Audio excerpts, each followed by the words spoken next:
So after you rescale your print, you might have noticed that the stroke width changed.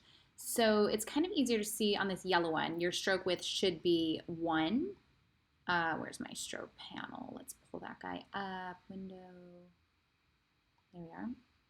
Okay, so here in the yellow, 1. Like that's really what we like. And with the print, you can't really tell, but I'm going to go ahead and change this. Object, unlock all.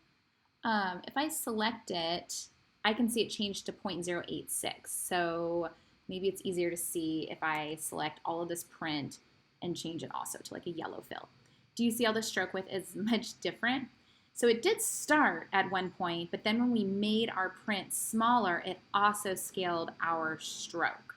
So to avoid doing that, if you go to Object, I guess you have to have something selected first that has a fill.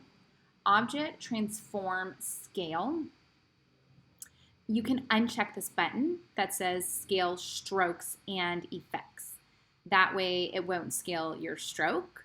So let's see if that, yeah, that will work. It will still will let you scale the print, but not the stroke, and if you had like an effect of some sort in it as well. So that's really the ticket. That's all you have to do.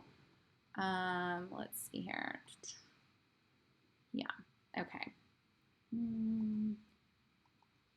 Sometimes there, okay, just checking that. Okay, so let's see if it works. So my sleeve got scooted over somehow. So I'll put a print in it, and I'll hit S, and I'm gonna make it smaller. So I'm gonna hold the tilde, I'm gonna click and drag, I'm gonna hold Shift to make sure it doesn't get distorted. I'm gonna hit S again, or actually that's pretty good.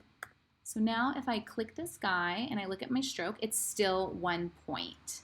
So that's how you do it.